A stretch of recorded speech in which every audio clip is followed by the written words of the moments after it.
As I left North Carolina, I carried with me memories of the past and hopes for a new beginning. Flying into Portland, I felt the shift, a new city, a different rhythm, and people everywhere. I explored vibrant local markets, surrounded by an energy that felt alive. The streets are different from the forest I once walked, but I am embracing each step of this journey, finding inspiration in nature wherever I can, through the trees, the flowers, and decorations in people's yards, and the little moments of beauty around me.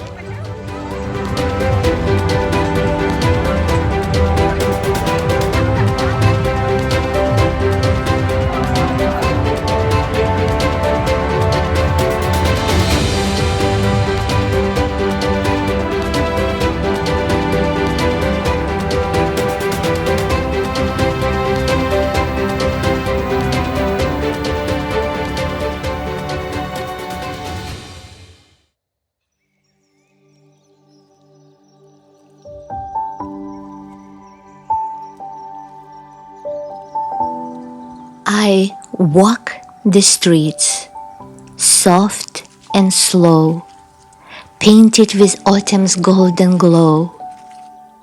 I pass the colors bright and true, making music with each step I do.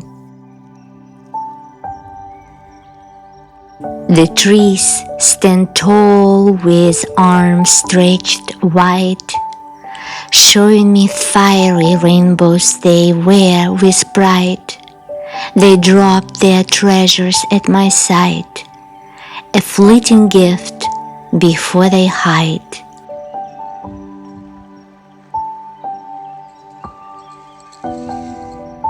A dance of colors, rich and rare, sunlight shifting through the air, its golden beams in amber streams, awakening nature's fleeting dreams.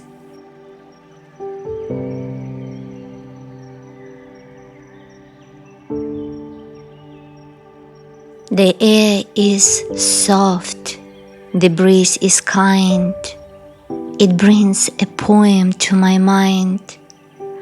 I pass the bushes trimmed with care, a canvas bright with colors rare.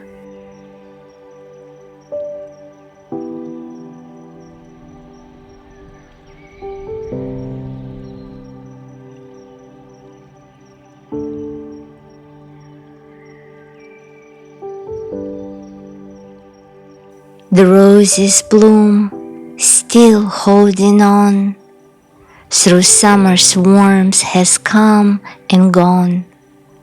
The crimson petals, pure and deep, remind me of love, a promise to keep.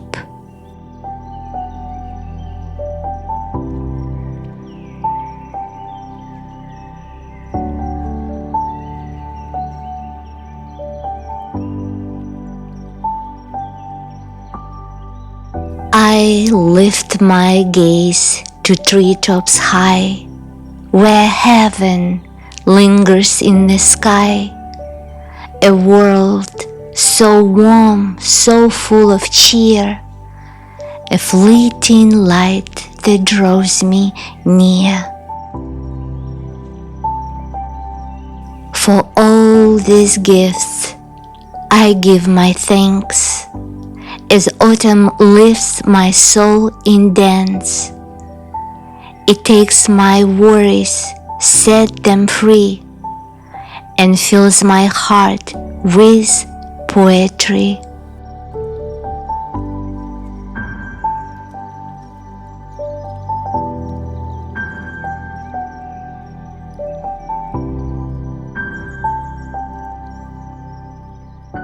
My dog walks close, his tail held high, His steps so light as leaves drift by.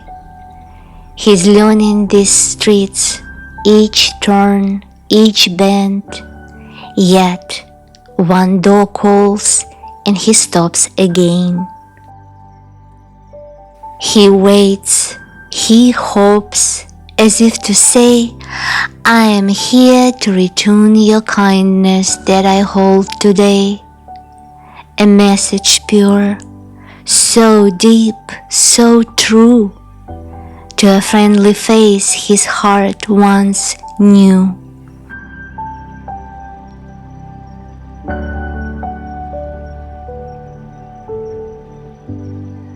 And as we walk, I breathe it in, this fleeting world, so rich within, embracing a moment hushed aside, as autumn whispers soft goodbye.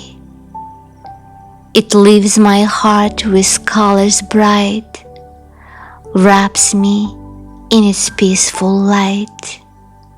Then it fades into the night.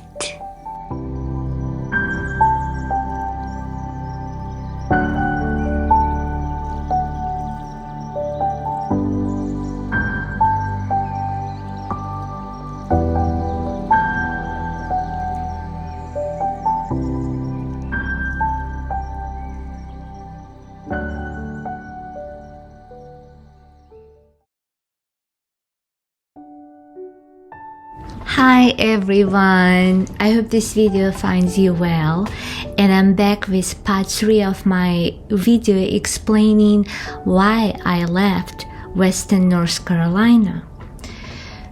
In my previous video, I mentioned that despite sustaining serious injury I had to face with my broken spine, I decided to leave Asheville Hospital on my own.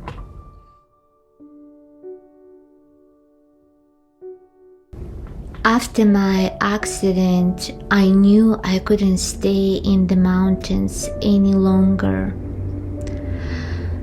My body was broken, but my spirit was waking up to something much deeper. I felt this undeniable voice inside me, almost like a message from God, universe, whatever you want to call it, saying, you need to leave as soon as possible. You need to leave as soon as possible. You are not meant to stay here anymore, at least for now. I was driven by my intuition to walk away from everything I had to fight for and work so hard for. I felt like I had to say goodbye to part of myself, and I felt sad also leaving all the wild animals I consider my family now, but I also knew that staying there would cause me peace of mind, safety, and even my life. When I left North Carolina, I didn't know what was ahead. I only knew I had to trust that I was doing the right thing. In addition, I felt I had to leave behind the pain that certain people caused me in that area for their own selfish reason. I couldn't live with the thought of accepting how corrupt the system was protecting wealthy liars over the poor, hard-working people. It was just making me so sick.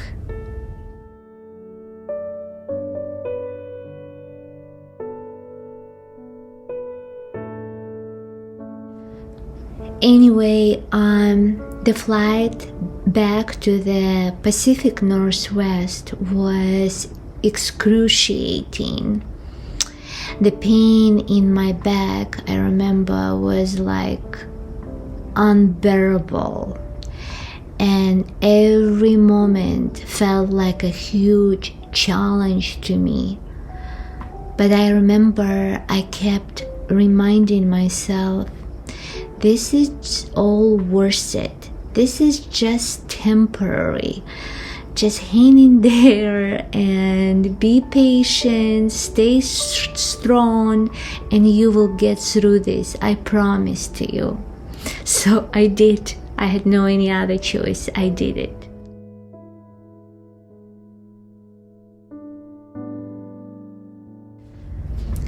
When I arrived to the Pacific Northwest after 24 hours or so, I started to hear on the news that Helen hurricane hit western North Carolina really hard, and right where I been. My heart broke for all the people who left there to deal with this mess. And I remember I cried for people who were killed and missing, and all the poor animals, innocent animals who desperately needed help. I thought about my little cabin, my imperfect sanctuary, and I was wondering if it's still there. What happened to it? If it's still standing? Even with the sadness, I felt an overwhelming sense of relief. I realized that by following my intuition, by trusting that voice within me, I had been saved from something far worse than I could ever imagine.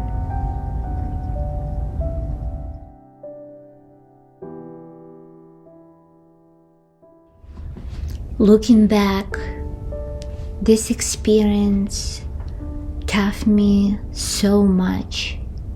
It opened my eyes to my own strengths.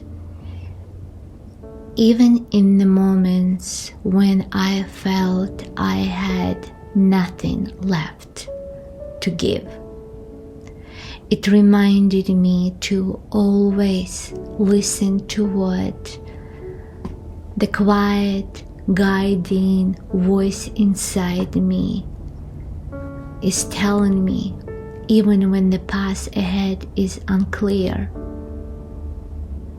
This journey has shown me that life is unpredictable.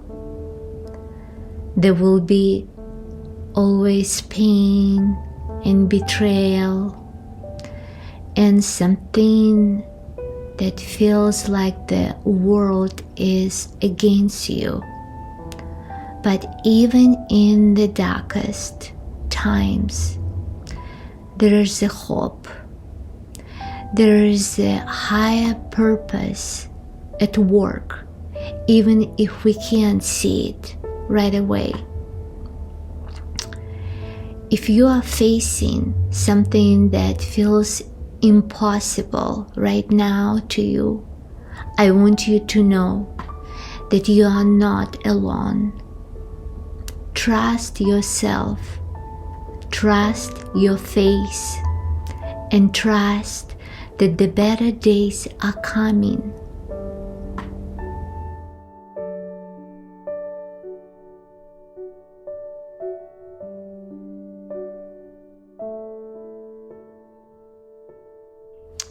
I think that sometimes the hardest decisions we make in our lives are the ones that set us free. Now that I'm in the Pacific Northwest, waiting to recover, I began to think about my uncertain future and what it has store for me. What route I should be taking in my next journey. I tell myself to take each step at the time. My first priority should be recover from my injury to strengthen my body, and then I just have to go with the flow. Whatever the door and opportunity will be open for me, and then I will make the decision by following my guts.